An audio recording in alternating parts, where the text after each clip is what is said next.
So good morning and good afternoon and good evening to all our beautiful viewers out there, and welcome to another series of intimate conversations. And today we have the gorgeous Peta-Ann Wood. Welcome, Peter. And I love it. we were just talking about this. I'm going to call you PA. Yeah, please call me PA. Yeah, yes. No, all good, all good. I always allow I allow 3 Peters before I go, no.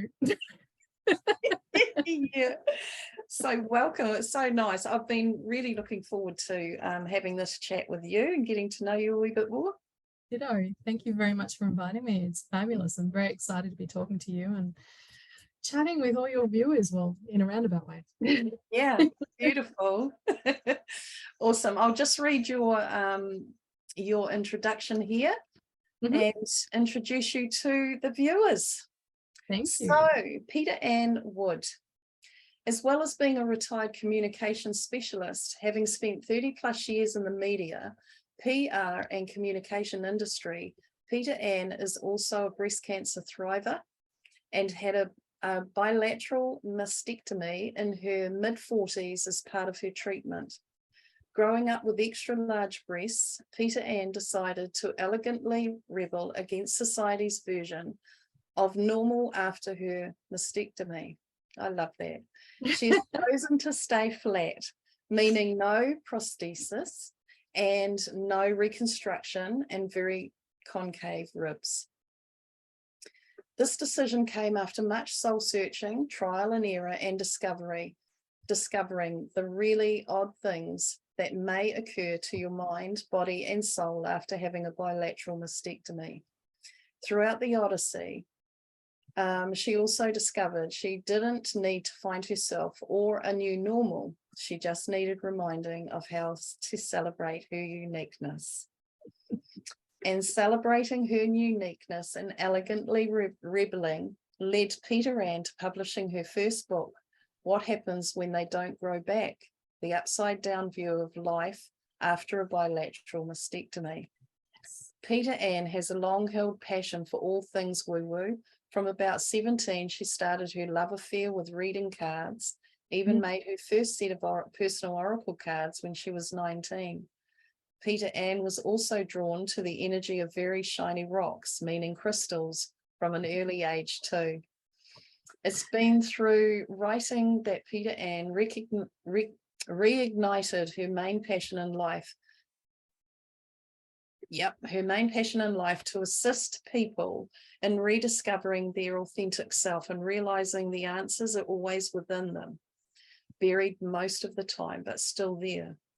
So when Peta-Ann was medically retired in 2019 from a long career she loved, working for law enforcement and emergency services, it was no great surprise that writing led her to a more authentic path of happiness coaching, soul coaching with oracle cards, Reiki, and color therapy.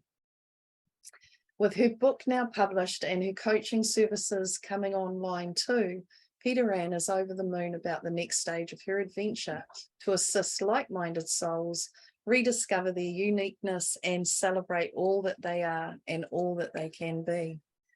Absolutely. Beautiful. Thank you. Oh, what a joy. What a joy. Yes, I am the elegant rebel. Wonderful. I like that. So, Peta-Ann, were you an aware child when you were young? And by aware, I mean aware of your spiritual self, your higher body, your being, more than this physical? Yeah, I wouldn't say aware, although aware, but I wouldn't call it aware, if that makes any sense whatsoever. I had an imaginary friend called Karen. Yeah. So Karen used to hang out with me all the time, and whenever I needed to make decisions, I would have a chat to Karen. Didn't realize that Karen was actually me, my higher self, until, I was in my late teens. But so when you say aware, I was aware, but I wasn't aware of what it really was. Yes, understand.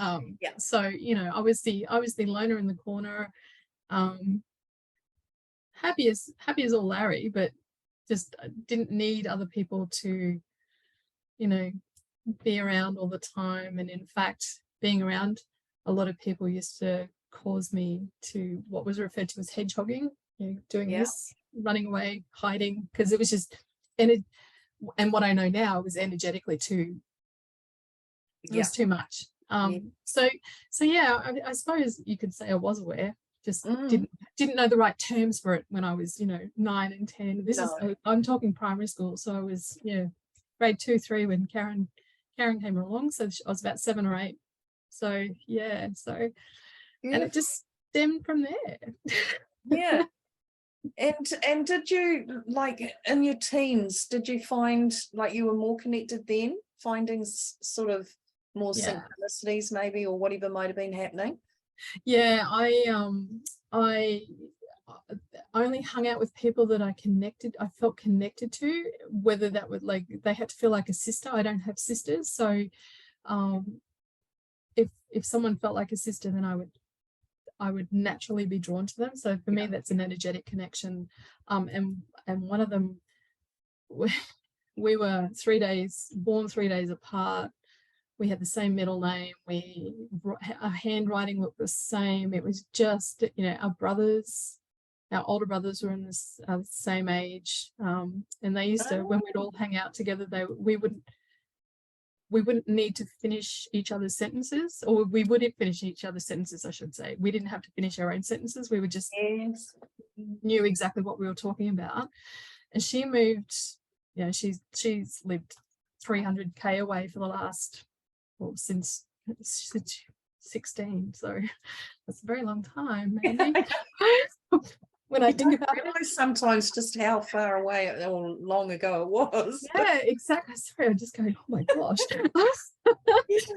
But things like when she had her first child, I was really sick that night, and her husband rang me in the morning. I went, oh yeah, don't have to tell me. Let me guess, you're now a father. He's like, how do you know this stuff? Like, because I've had stomach pains all night. I felt really unwell. You know, things like that.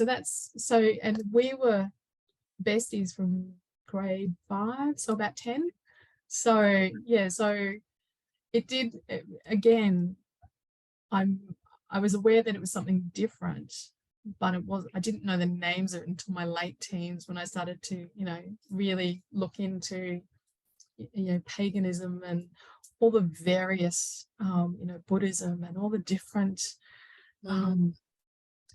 I want to say religions, but I don't mean that.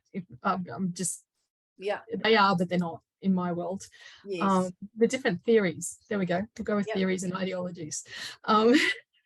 So yeah, and that's when I started to go, the way I was raised in a standard Christian family isn't working for me. I prefer my intuition. I prefer to follow, you know, what the cards tell me. And that's when I started reading cards and designing my own cards. That was hilarious. Yes, tell me about that.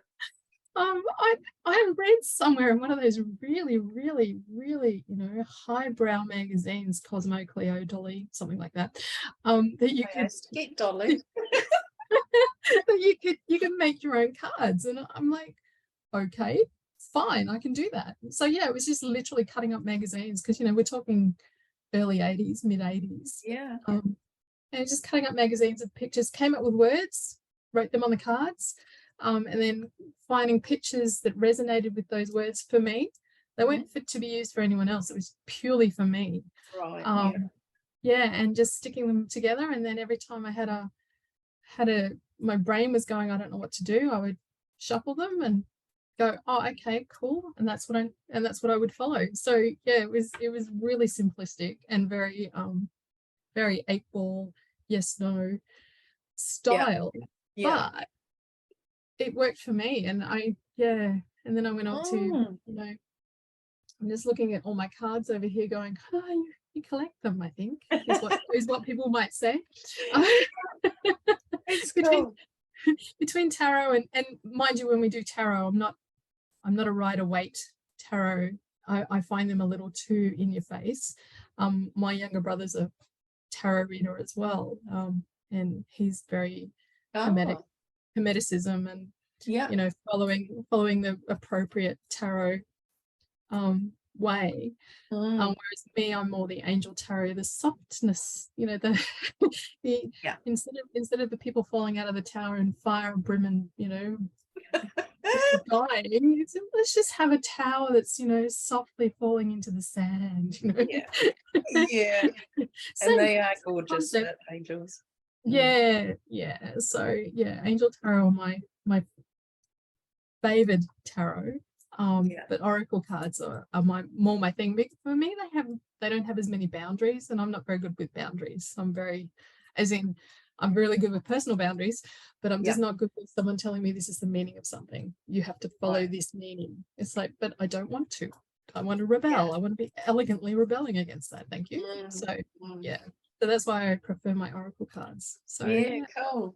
Oh, that's lovely. Yes, I had a big box of cards I had collected, and I used them in development classes and stuff and teaching and stuff. So that was why I had so many. But I have got my favorites now, and I've you know given away the big box full. But I've still got quite a few, even though they're not many compared to what I did.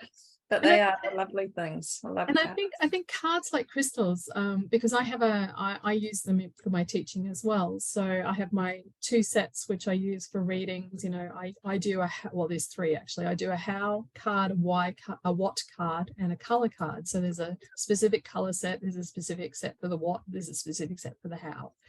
But the rest of them, when I have sessions, coffee, cards, and cake. That's what we do. So if someone is completely besotted with a pack of cards while they're here, they go home with them, because I mean that for me is like a crystal saying, I've done my work with you. You need to move on to someone else. So so I completely get it with the big box, and then they dwindle down because someone else needs them. It's that simple for me. Yeah. I know, and I couldn't. The groups that used to, you know, come in and I'd put them all out on the floor and say, oh, look, just help yourself if that's what. We just have them. Like, you know, I couldn't believe that you could just give them all away. But I know. I do use white tarot. I love the white cards. They just give me a picture and then everything else comes, you know. Yes, and that's the thing with the cards. I mean, there's so many different ways of reading cards. But for me, it's always, what do you see? Follow, and again, that's the soul coaching that I do. Is it's about unfurling what is in your own soul, not reading a book and going, oh, is that that's what I'm supposed to think? It's like, no, it's what does that picture say to you? Like the card I showed you earlier, I mean, all I saw was the bright star. As opposed, I mean, there's a meandering path, there's a wizard, there's a magus, there's, you know, all sorts of stuff there, but I saw the bright star, so I know what that means to me. So it's about, when I'm teaching people about, or soul coaching people, I don't particularly do readings for them. I'm there, I have the knowledge, I'm there, but I encourage them. The point of it is encouraging someone to read it for themselves and work out exactly for themselves. And it's not about fortune telling. I scream at that concept. It's about understanding what your soul wants to know right now to help you through whatever you want to be helped through. Absolutely. It's that simple. The information is inside you. It's your inner knowing. It's just learning how to access it. And that's what I teach people, is how to access their own information. And then if they're stuck, I'll give them a little prompt. Okay. Because, you know, peeps are telling me stuff and I'm like, okay. It's lovely, and often it's just it's confirmation of something they already know themselves anyway. We just sort of so true. I'll tell you an example. Recently, lady who has never done a reading before, and so I was quite gentle with her, and you know, I helped her more than I would normally help another client. However, we pulled the color card, and it was a business. The color was copper, which is business, setting up your own business, blah blah blah. and Yeah. she'd recently become unemployed, and I'm saying, and I'm trying to gently nudge her into the direction of, well, perhaps, you know, your next phase is having your own job and you're having your own business and doing this. No, that I don't understand what this card means. I don't understand what this card means. And I'm like, okay, that's fine. We'll just keep doing, we've worked out everything else. It's fine. Yeah. There has to be a reason for it. It could be this, could be this, could be this. I knew exactly what it was, but you can't, I'm trying to teach her how to Access that herself. Yeah. About 3 months later, she rings me. So I'm just setting up my own business. just wanted, and I've got my first 2 clients, and I just wanted to let you know that your reading was spot on. And I'm like, okay, thank you. That's so sweet, fantastic. I'm so excited for you. And here's another person you can apply for who's looking for a contractor. Go and talk to her. It was just this moment of, oh wow, okay, I'm so excited that, because as readers, sometimes we do that doubt thing. Our ego comes in and goes, oh, maybe you're off, maybe that card's for you, not for them. That sort of stuff. And half the time it is, but in my world you go, oh look, I can get something out of that. But yeah, I was so grateful when she rang me and said, no, you're right, it was good. Yeah. I remember one time having this client, and this lady walks out of the room, and she had another woman waiting for her outside. Okay. And this woman jumps up, she goes, oh yay, how was it? And this woman said, oh, it was great, oh my God, it was so good. And then this woman said, oh, what was said? And so she starts telling this woman what had been talked about in the reading, which was all good for me. It was all good, if she wanted to do that, she was going to share it anyway. But I was listening to what she had to say, and it was absolutely nothing what we'd said to her. She had heard what she wanted to hear. Wow. And I was standing back going, I was actually bewildered by it. I honestly was. I was gobsmacked. I could not believe what I was hearing. I was like, holy heck, where have you been that whole hour? Wow. Like, actually, it was really bizarre. And that taught me something as well. It was like, well, okay, you can hand it over. What they do with it is up to them. And that was totally where it went from me from that on that day. And then for future readings, how did that affect you on future readings, and did it have an effect on you for future readings? For me, it was, it just made me detach from what I'm getting is what I'm getting, and when I hand it over, it's up to you as to what you do with it. And I didn't have attachment to what they did with it. And that's actually something I tell my clients as well, is this is the information I'm sharing with you. I can't interpret it. It's up to you. I'm not living your life. I'm not living your life in this moment. It's your information. And I'm teaching, or not teaching, but I'm coaching you in how to access the information. But whatever information comes through me, over to you. So it's a similar detachment. Yes. Process. Because it's their information, it's their stuff. I mean, it's an honor and a privilege to be able to access their information from their spirit council and from their soul. So which is the other reason I try not to, I make a big effort to not go down the interpretation path, because that's for me, that's I want to say sacrosanct. It's undoing the privilege. So well, we might, because what we might interpret it as could be quite off to what it actually means for them.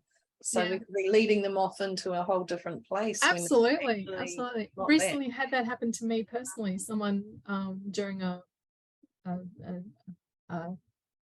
going to say a Reiki session. It wasn't, but it was a version of Reiki.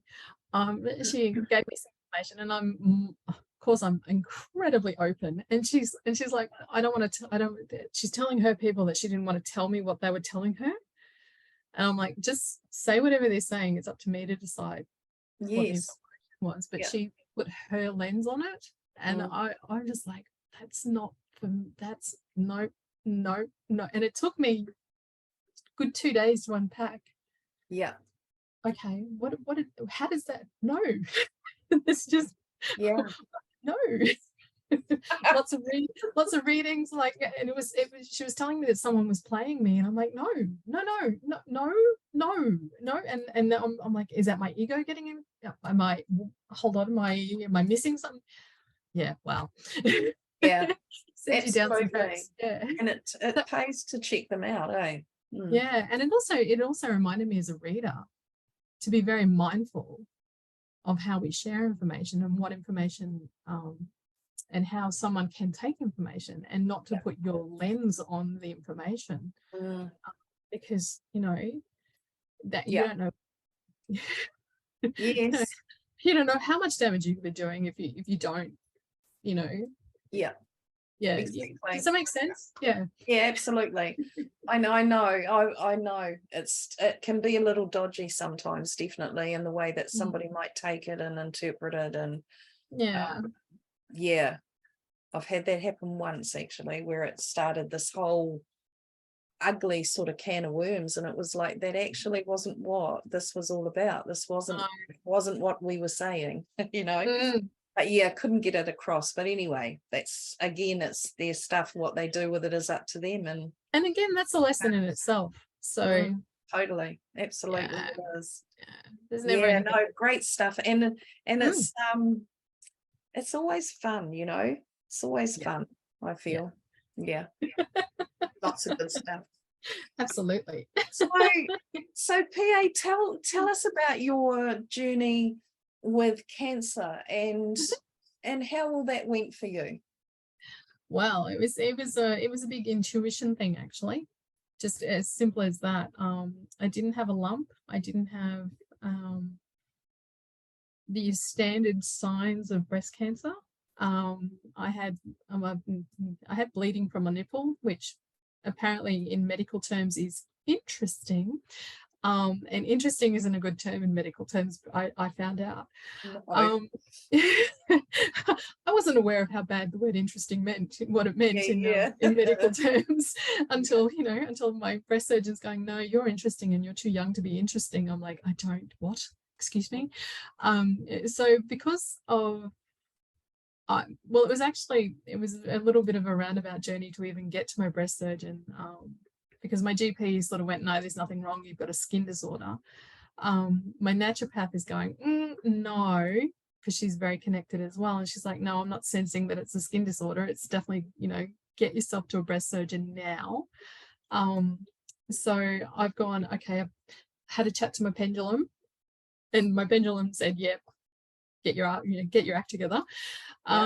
So went up to my breast surgeon, and she also, despite the fact she would not admit this publicly, she's also very intuitive, and she just wasn't accepting. Like, we did all the tests, one would come back saying it was cancer, the next, like, his blood tests would say it wasn't. Just all these, just misnomers everywhere. And then both of us just went, okay, we've got to get to the bottom of this. So we did a surgical procedure. It came back there was a 5-centimeter tumor that no imaging had found. So yeah, we just, because of we just gut feelings, that there was something amiss and it wasn't right. So we just kept pushing and pushing through. And so that then went into a spin of you actually have breast cancer. First recommendation was a single mastectomy and radiation, and also we have lymph node clearances as well. And then that was on the Saturday. On the Wednesday, they had a big meeting with all the oncology team and everything, and they literally put my films, because I found my first lump back in my 20s. So, I've been on the watch list for a long time. Okay. I was going to ask whether you'd had anything prior. Yeah. My mum had lumps removed that were benign. My aunt, her sister, my auntie, her sister has had breast cancer twice now. She literally only 6 months ago. She's now 82. So my mother's cousin also had breast cancer. Her her other cousin, who the two cousins are sisters, had ovarian cancer, which is linked to breast cancer. And then I've got two cousins on the other side of my family who have prostate cancer, that is the one that's linked to breast cancer. But genetically, we don't have anything. So I've done all the genetic testing and there's nothing to say that, you know, there's any linkage. It just, Yes. it just is. And I'm fine with that. I've never been someone who goes, oh, but why is it happening to me? It's just like, it just is. Let's just fix it. Yeah. So yeah, so we went from having, so they put all the films up on the big wall, and not a single person could see this 5 centimeter tumor on any of the films over the, you know, the previous 2 years. So that's when they decided that I should have a bilateral mastectomy, because they couldn't promise that it wasn't in my other breast as well, because there wasn't any imaging. They couldn't see. Yeah, because they couldn't see it in any of the imaging, the 5 centimeter tumor in the first place. So yeah, it was so that all happened within a space of, you know, 3 days. And then by the end of the week, I'd been to the reconstruction surgeon, because at that stage my breast surgeon wanted me, the big push is to, you know, make you as normal as possible, you know, as soon as possible. Without even sort of going, what does that mean to you? You know, what does normal mean to you? Yes. So I'm in the reconstruction surgeon's rooms and he's going, well, we can't make them as big as they are already. And I'm like, I've just been diagnosed with breast cancer. I don't care what size you're talking about. So that was another interesting chat, probably way too soon. You know, he's signing pieces of paper to have reconstruction surgery, and he's telling you that, well, no, you can't. My breast surgeon's saying you're having immediate reconstruction. He's telling the actual reconstruction surgeon saying, well, no, you can't, because you need to lose 50,000 kilos before you can actually have reconstruction. And then they won't, because, you know, it has to look aesthetically pleasing, and it has to, and I'm like, mate, just been diagnosed with breast cancer. I don't care about aesthetics at this point in my life. So yeah, so there was a lot to handle. And like at that stage I was a Reiki master, and I had trained to be a color therapist, and so I had a lot of intuitive, yeah, there was a lot of things I could draw on. Do you think I could remember to draw on any of them? No. Because your body just goes into amazing trauma, and you just like, and your brain takes over. Yeah. I remember saying to my breast surgeon, I will do whatever you want me to do for the first 2 years. Because I just, my brain, I just couldn't fathom. I lied to her clearly, but at the time I was being honest to her. I couldn't deal with, you know, everyone. There's just so many choices and so much information thrown at you, but no one actually asks you what you want to do with your body. Just that for me was the big thing that came out of it after I'd been through, is at no point did anyone actually ask me, because you've had these meetings with the reconstruction surgeon, so you feel like you're expected to follow that path. Yeah, so I was just going to say that's because, isn't it, that they've done the same thing with everyone, the same, like they've just done the same thing with everyone. Yeah, yes, it would be expected, because that's really what everyone wants, isn't it, to look normal again as such.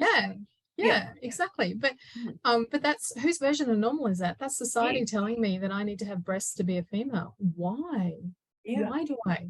Why? Where does it say? What manual is that in? I wasn't given that manual at birth. I don't remember that. And having I had 6 kilos of breast tissue removed. That's how large my boobs were. My poor breast surgeon ended up in physio before I did, because of the way that, I won't go into details because some of your viewers may be grossed out by it, but the way that they actually remove your breasts, it caused her to have physio, because mine was so large.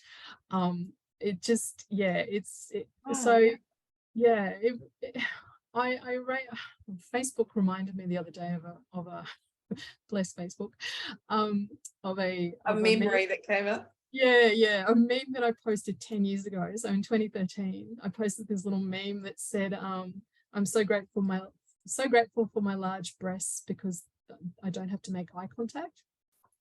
And that was my life. you know, trying, hello, Right. I'm a person, that eyes are here. Yeah, yeah, yeah. I was even I was even contemplating at the time getting tattoos, you know, one on one side, eyes above, the other one on the other side, let me know if they talk back. You know, that and because I worked in such an alpha male organization, Mm, it was just constant. And I, you know, and yes, I used to just gloss and glaze and, you know, oh yeah, here we go again, whatever. I'll just keep talking because maybe they might hear me. yeah. So yeah, so just being put on that treadmill of, you know, you're now having a bilateral mastectomy. And I was lucky, and I say I was lucky. I didn't have to have extra chemicals put in my body. So I didn't have to have chemo. I didn't have to have radiation. Right, yeah. And I understand the devastation that those products can cause Yeah. after you've had them. I completely get it. The thing that came out of it for me was those of us who don't have to have radiation and chemo, we're treated like we didn't really have cancer. You just, you know, and it becomes this and it's not intentional. What they say to you is, oh, you just had a mastectomy, or you just had surgery, or you only had. They forget that yep, but we were still diagnosed, and it doesn't stop it. Just because we had surgery doesn't stop it coming back.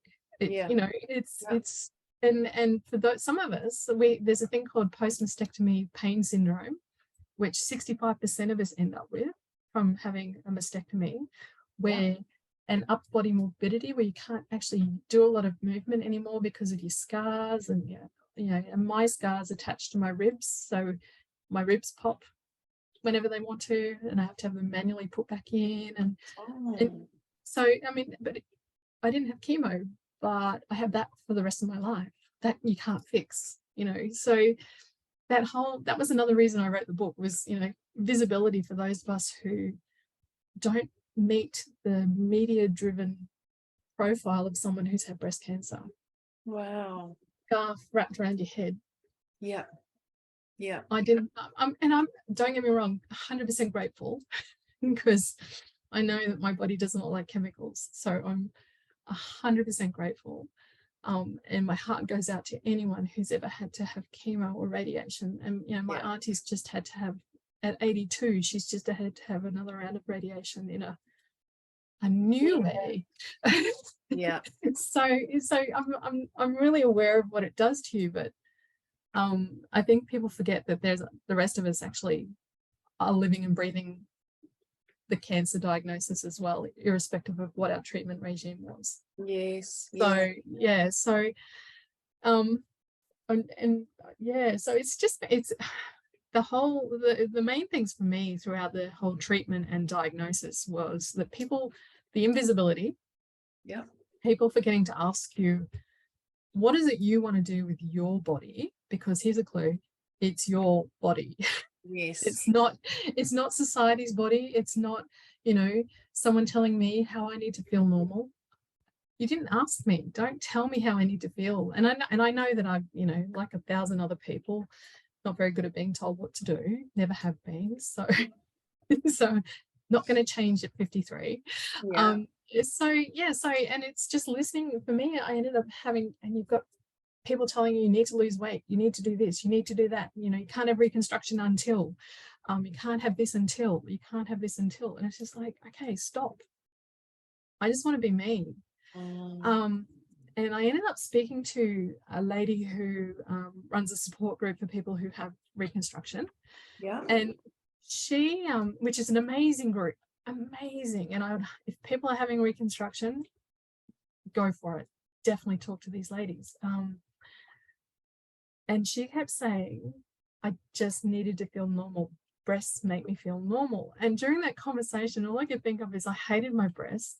I don't want them back. They don't make me feel normal.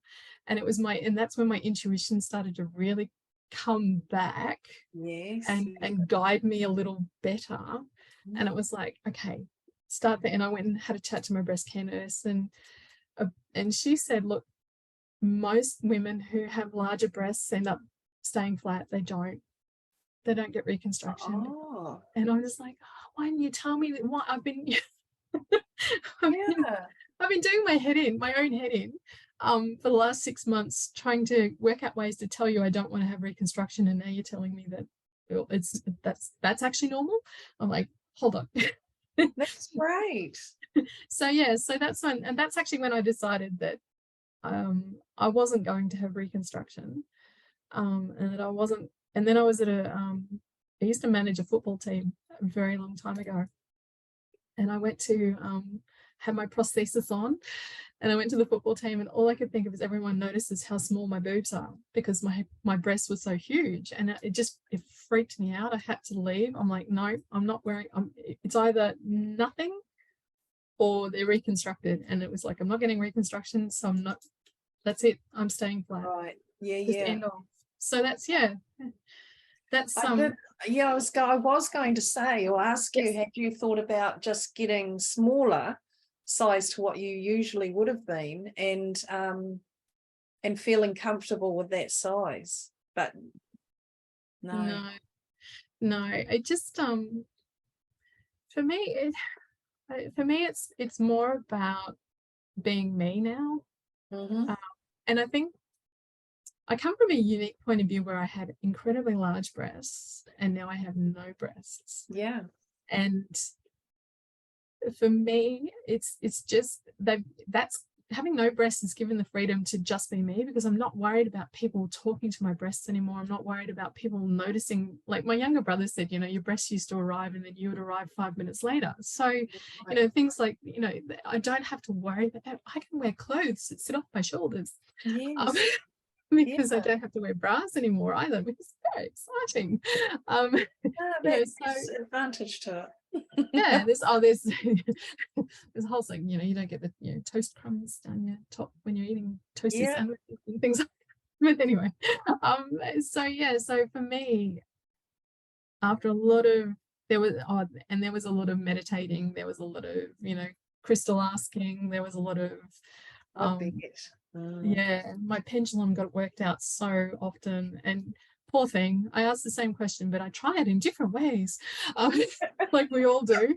You get to the point where you think, oh, my pendulum's going to actually blow up if I ask this question again. So there was a lot of inner work I had to do to be at one with the decision I knew I wanted to make, because I knew that it was going completely against what society believes is factual and true. And why would you choose something that isn't normal in inverted commas? And yet it's the normalest thing for me. It's not really a real proper word, but it is the normalest thing for me is to not have breasts. It just doesn't even occur to me that I don't have them half the time. That's great. That was one of the eye-opening things for me as well. Is people who didn't know me before, who it would take them a few minutes, or me actually saying something, not that I do, but saying something for them to even realize that I don't have breasts anymore. And that's down to, for me, that's when my color therapy comes in, because I wear the colors that work best for my skin, so therefore you see my face, not my clothing, not my body, all that sort of trickery in inverted commas. And also because when you're in flow, and when you're following your inner knowledge, we all know we glow. We attract, our light attracts other people. So it's not, they don't see your physical being, they see your light. So that's, if I can, they're my two tricks that I use. Oh, that's great. Gosh, brave. That's like, for me, I just feel that takes a lot of courage, or would have taken a lot of courage. But the other thing too is knowing that when it's something that we know feels absolutely right for us, there's no courage involved. No, just no. It's like it's more courage to do what they're trying to get you to do. You need to, it takes it. Yes, no, I get it. I totally get it. It's great. Thank you, because you're the first person to ever actually say that. That's exactly that is exactly it.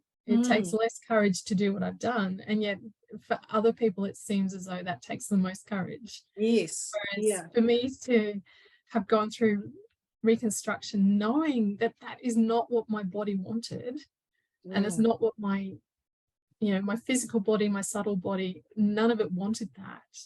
That would have just taken so much more energy, courage, and just on a daily basis post any surgeries, you know, I'd have to try and balance my world every single day because I'm doing something I didn't want to do. Yeah. Yeah. Yeah. And if you had have gone ahead, there probably would have been an immense amount of you know, issues that would have gone with it because it wasn't actually what you wanted to do. No, exactly. And you know, I have a very sensitive demeanor, body, and the only option available to me was to have implants, and I knew that they wouldn't, my body was going to reject them because that's just what my body does to stuff. So yeah, so I could have ended up with the that was one of the other things that, you know, to make my decision is my intuition is going, no, if you do that, there's a implant syndrome, I've forgotten what it's called, where you end up with chronic fatigue and your liver and your kidneys start to shut down, and because of the silicon. So so my intuition is going, no. Yeah, good on you. No, fair enough too. That's, you know, having you know, biggish breasts, I suppose. You know, they're not huge, but they're big enough for me, and they're just, you know, and I get annoyed by them so many times a day sometimes too, but I don't know how it'd be without them. I mean, if it came to it, of course I you know, I'd go through that and decide, but yeah, no, that's out of it. But the other thing is too that I wanted to ask, and please just tell me, don't bother with that question if it doesn't feel right for you, but were you married then, and how did your husband sort of deal with that and things? No, I wasn't. Yeah. No, I'm actually not married. Never been married. I told my parents at 2.5 I was never getting married and always having children. Yeah. I've stuck to that. I don't believe in that piece of paper. I never have. I don't understand this piece of paper you need to prove that you love someone. That doesn't make any sense. Yeah, totally. Up there with Valentine's Day. And changing to his name is what I couldn't do. Oh, hell no. I didn't like it. Hell no. I do have a partner now, but we've discussed that if we ever do go down that path, and there will not be a marriage, that's not. But if we do end up, you know, combining names, it will be a combination. I will be a Peta-Ann hyphen surname. And mine is first, or he can take my surname.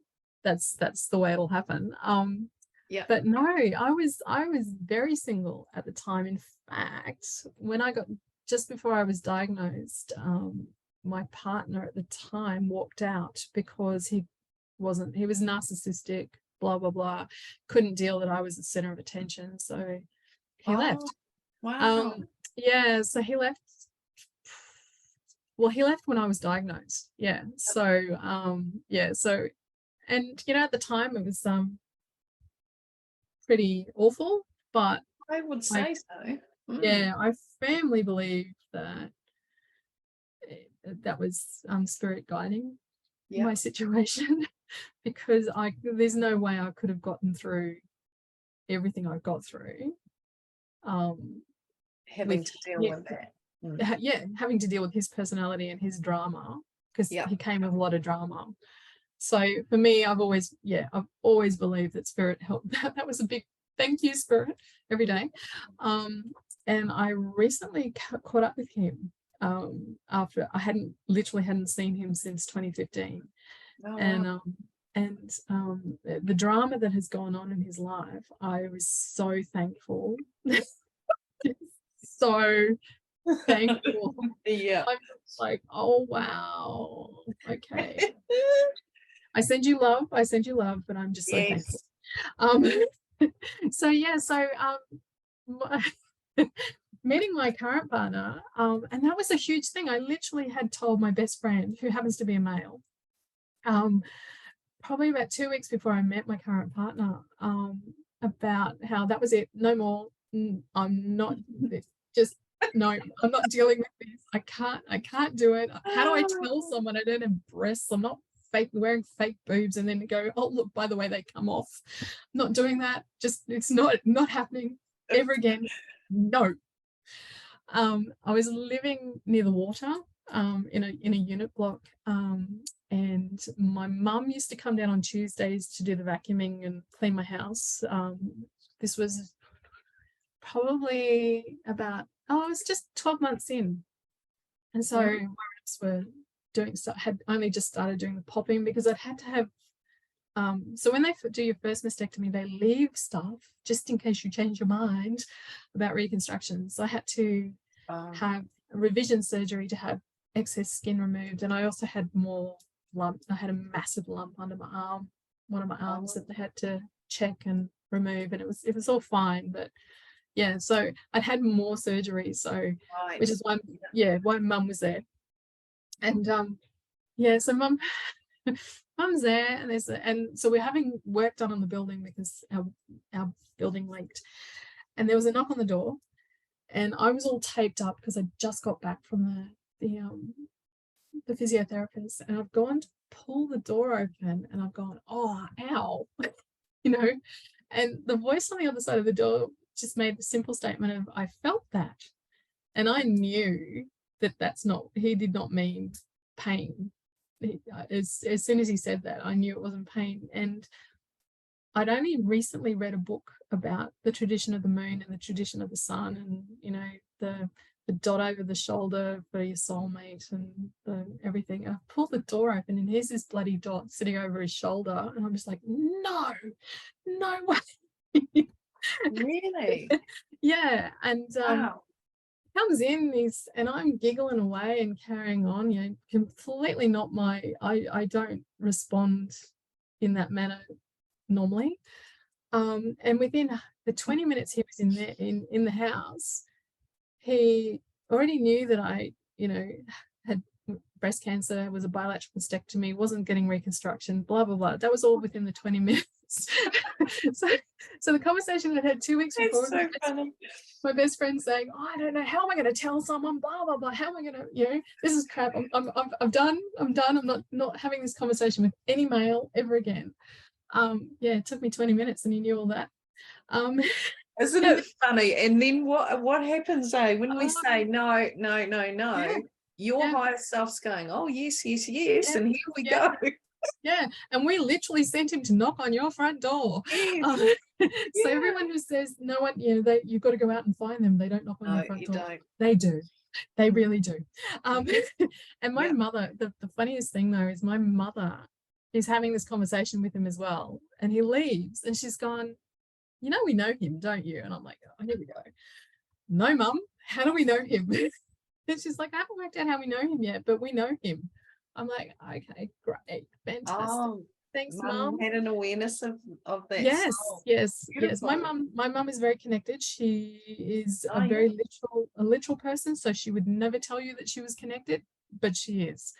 And so she was going through a whole stack of photos for my older brother's 50th at the time, and she pulled out these photos from her 25th wedding anniversary. It was a restaurant, had a table magician, blah, blah, blah. The table magician was my partner. Oh, wow. So there's a photo from the early 90s of my dad and me, my partner at the time, and my current partner standing in the middle of between us. So the past meets the present meets the future. He wasn't working as a magician when we re-met, because he kept saying to me while he was doing work on the building, no, we've met before. We have met. Your mum's right, we have met before. He knew, but he wouldn't tell me. I had to work it out myself. Oh, I see. Did Mum know it was from then though? Did she remember that, or did she just randomly fall over the photos? No, well, she randomly pulled out the photo, but as soon as she did, she's gone, now I know. Right. So she knew, and she was looking for photos because she knew that there'd be photos of this person. And then it turns out that he'd emceed events for me, for police citizens youth club events and things like that in my early days at the police service. So just random. But I've got the photo on the fridge that the mum found of, you know, my past meeting my present, meeting my future. That's so funny, isn't it? Yeah. So funny. How beautiful though is that? Yeah. So yeah, he's a crazy person like me, but good. Yeah. That's which is great. fabulous. But yeah, so for me, that's you know, the whole story about, you know, what happens after you've had your breasts removed and, you know, and you're single, and because everyone talks about, you know, how's your husband dealing with the fact that you don't have breasts? I didn't have one. You know, remember there are people in the world that don't have husbands, and you know, we are single, or we were single. And technically I'm still single if you want to, you know, because I don't have a husband. But you know, I'm not. That makes sense. Oh, confusing. But yeah, just I think people forget that, you know, navigating all of that is really challenging. Oh, it would be. But then that's your ego mind telling you it's challenging, and spirit comes in and goes, yeah, hold on, I got news for you. Here you go. Plop. You know. Yeah. Now deal. Love it. Love it. It's it's so much fun when you know that's how it works, that you know, and you never say never, because you just get challenged with that's for sure. Yes. Yes, indeed. So yeah. Oh, that's wonderful. And do you sort of do you run groups or anything, Peta-Ann, that with women with breast cancer thrivers or anything like that? I don't do specific ones. However, the cards and coffee groups that I do run are generally through some of my treatment team. So the one that I'm running at the moment is through my exercise physiologist, and so she works specifically with breast cancer ladies. Right. There is a couple of males in there too. I shouldn't just say ladies. But so that group comes from her exercise classes and friends of theirs and things like that. So there is I want to say the word camaraderie, or a knowing. We'll use the word knowing. One of them, like one of the ladies, complete opposite to me, had reconstruction, hates it, blah blah blah. And so yeah, we do talk about things, but we're there to learn more about accessing our own intuition and inner knowing, as opposed to being a support group for breast cancer thrivers. Yeah, because I seem to gravitate towards women who choose to just be themselves and not a diagnosis, if that makes sense. So the groups we have, yes, there are other thrivers in there, but that's not the main purpose of the group. Yes, I get it. But if it can help, fantastic. Yeah. And if you've had the reconstruction, like that lady that hates it, she could, choose to take it all away and go. Yeah, she can. I think she can have an explant. I'm not sure how explants work, depend on what you had done from a reconstruction point of view. Explants are about if you've had, you know, silicone implants or whatever they use now. But if you've had reconstruction, it's called a DIAP flap reconstruction, where they take other parts of your body and build your breasts using tissue from other parts of your body, and there's no implants, so to speak. I'm not sure how you'd go if you wanted to have that all undone. I don't. But explants, and over in the US, there's there's a group called not putting on your shirt, and they're they're an advocacy group for aesthetic flat closure, so including a reconstruction surgeon at the time of mastectomy, so that they can reconstruct your chest wall so that you've actually got a flat chest wall, as opposed to what we have, concave ribs and bits. And it's called dog ears, where there's excess skin at the end of the scars, and that just sort of flap around. And so there's big push in the States, and they also have a whole stack of other issues where, if you want to stay flat, that's not covered by insurance, and the surgeons refusing to do it, and all sorts of, they've actually got to put legislation in place to it's incredible the work that they do. So it's we're lucky in Australia. I'm not sure about New Zealand, but we're lucky in Australia that we don't have that. But then again, flat denial is also, it's called flat denial when it's not done flat, if that makes sense. It's just done. It's a strange concept. Right. Gosh, there's a lot to it. And I mean, a lot of work if you were going reconstructive. That would just be well, it's so to start with, they because they won't do reconstruction until you have this, that magical BMI number thing that is just redundant, and every medical person I've ever met tells me it's redundant, but there's nothing else that they can use. What is it? What was that? Your BMI, your body mass index. So you have to be a certain weight before they'll even look at doing reconstruction. Right, I see. So on top of being diagnosed, most of us are told we have to lose a very large amount of weight before we can have reconstruction. And I completely get the science behind it, not doubting the science, but sometimes they forget that there's a person involved, and it's not just about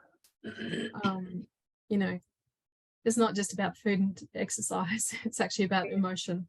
And I carry protection weight because I'm a guardian. It's that simple. So you put through that, and then you depending on what version of reconstruction you have, you've got 6 hours of surgery, you've got 13 hours of surgery, you've got surgery every 10 years if you go for implants, you've got up to, in Australia it starts at about $10,000 if you're going through private, and that's after you've got your insurance component. If you go through public, it could take a couple of years to actually get through the system. So because it's referred to as elective cosmetic surgery, right, as opposed to reconstruction surgery. So it's and all these things, when you're considering, when you're being told no, you just need to look normal, it's like, do you understand what you're putting us through? Yeah, gosh. Typical normal thing. Why do we need to look normal? Who defines what normal? I mean, the word normal itself means benign. It means benign. Yeah. Why do we want to be benign? Yes. Makes no sense. Yeah, exactly.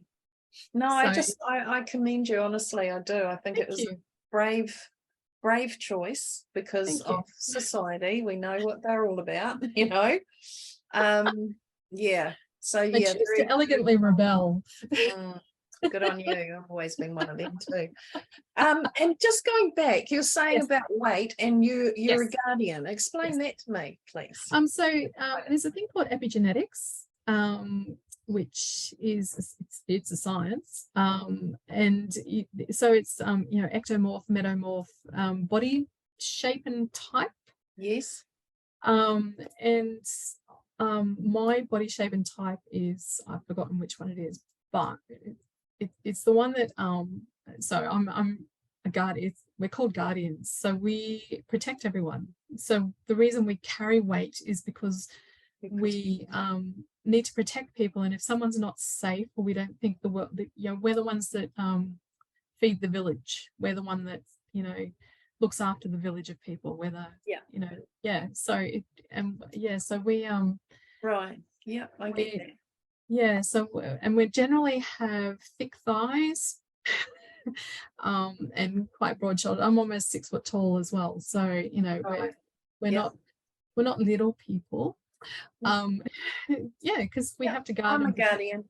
I'm a Yeah, guardian for sure. yeah, Yeah. yeah. And we have that empathic overload as well towards people. So yeah, I would, yeah. Mm. But this, Yeah. there, like, literally, there's a lot of science involved in, you know, measurements and, you know, history, medical history, and all this sort of stuff. It's done through my my exercise physiologist uses epigenetics to make sure that the exercise program that you're doing matches your body type.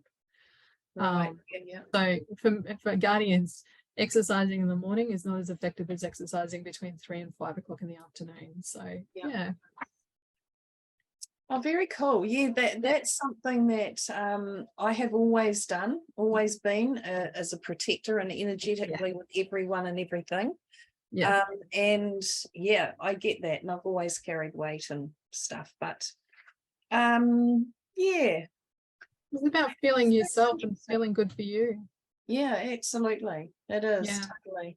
And about being healthy. It's for me, and this is also, you know, something else that I talk about in my book. It's not about, you know, fitting into us. I've never been a size 10. I don't, like, in my entire life.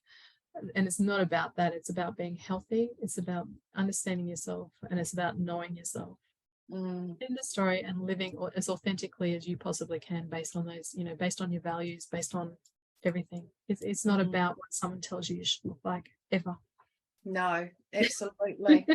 I know, and the struggle we've had over our lives as female, I think, and I know a lot of men do too, because there's an image they're meant to be, whatever that is, you know, as there is meant to be with the woman, and it's a hard thing to live up to.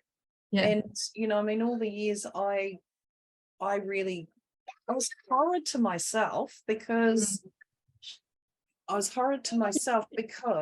didn't love my body.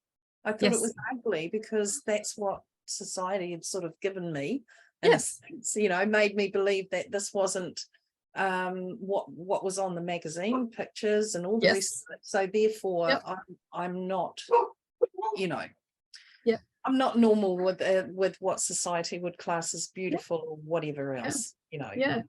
So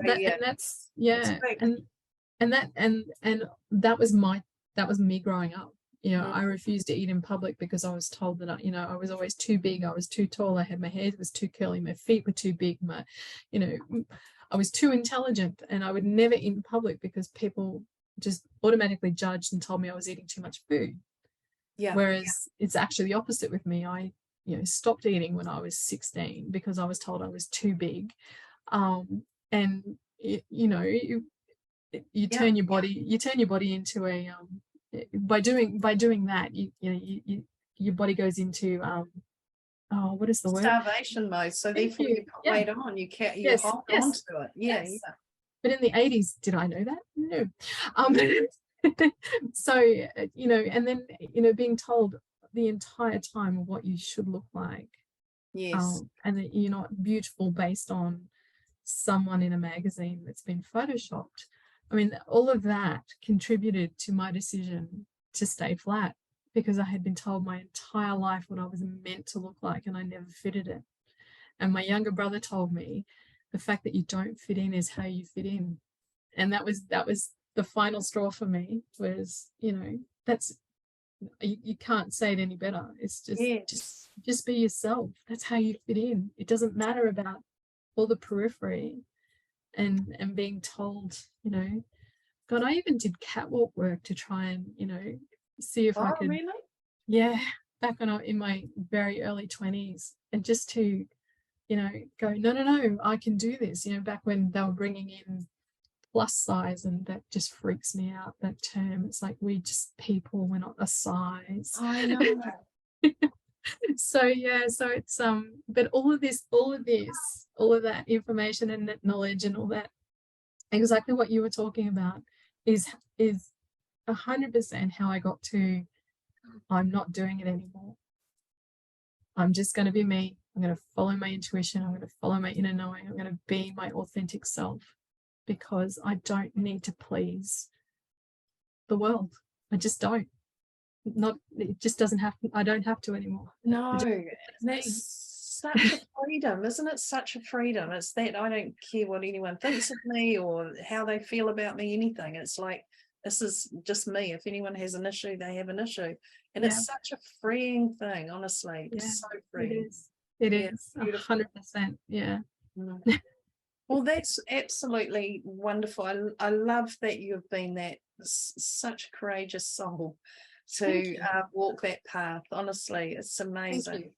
Thank And you. you just glow. So you're definitely in your you Thank and your you. authentic self. It's beautiful. I love it. Oh, thank you. And Thank I'm you. sure, and I am so sure that you just bring a lot of joy to a lot of people that you see and touch Oh, their thank you. lives. I hope so. I hope so. That's what I try to do. So Mm, because absolutely. it's the best gift anyone can give is your joy. Yeah, It's absolutely. that simple. Yeah. For me, it's that simple. That's gorgeous. Well, I've loved chatting with you. Me too. Thank you And so much. It's been absolutely amazing, and your wealth of knowledge and just your energy is just beautiful. oh, thank you Oh, so thank much. you. Gorgeous. Oh, well, that's beautiful. Well, you take good care and all the best, Yes, you all the too. best for the You rest of too. your life here on this in this form. You And too. Thank you. yeah, happy creating. Yes, and you. Thank you so much Yes, for the opportunity to chat. Thank you. very welcome. It's a love. Bye.